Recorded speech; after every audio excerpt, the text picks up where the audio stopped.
Nisy olombavambahoaka John Nelita, Katy Mananjary, Luc Ratsimbazafy, Nomera Zaranaina, santionany amin'ireo mpiaradia amin'ny fitondrana teo aloha nanao fanambarana fialana amin'ny HVM ka nanohana ny kandida Andry Rajoelina tamin'ity fifidianana filoham-pirenena ity noho ny fahitana azy ho voasokajy anatin'ny favori.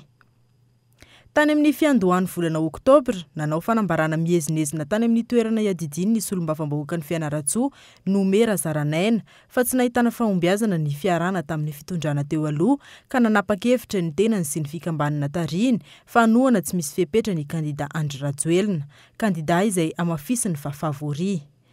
Taorian'ny fialany tsy ho filohan'ny vondrona parlementaire HVM intsony, nanao fanambarana ihany koa nisy olombavambahoaka John Nelita ny 10 Oktobra lasa teo fa resy lahatra amin'ny vina UM ka nanatevina ny fampelezan-kevitra hampandany ny Andry Rajoelina. Isan'ireo niara-dia tamin'ny fitondrana Rajaonarimampianina ary manohana ny kandida Andry Rajoelina nisy olombavambahoaka Mohamad Ahmad avy ao Fenoriva Atsinanana, nisy olombavambahoaka Katy avy ao amin'ny Mananjary, izay isan'ny nafanafo tamin'ny vina fisandratana ihany koa dia lasa manohana ny kandida Andry Rajoelina ary nanao fanambarana ny faraparan'ny volana Oktobra teo. Ny minisitra teo aloha sady sy olombavambahoaka Jean-Jacques Rabenirina izay niala tamin'ny VPMMM ary niara-dia tamin'ny fitondrana HVM ary izao niverina manohana ny kandida Andry Rajoelina izay toana ny Armada izao.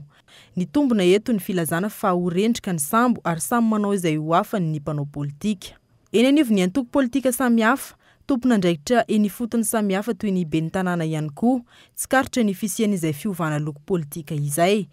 Fa isan'ny nisongadina, nandritra ny fiatrena ity fifidianana filoham-pirenena ity indrindra ihany koa, ny fialany kandida Sarara Bearso Andaharana izay lasa manohana n'Andriamatoa Andry Rajoelina. Ho an'ny mpisehatra amin'ny fanabeazana politika nasionaly sy iraisam-pirenena misehatra eto amintsika, sehatra mbola ilana fanamafisana ny fanabeazana mikasika ny etika politika sy ny fitondran-tena tokony hananan'ny mpanao politika.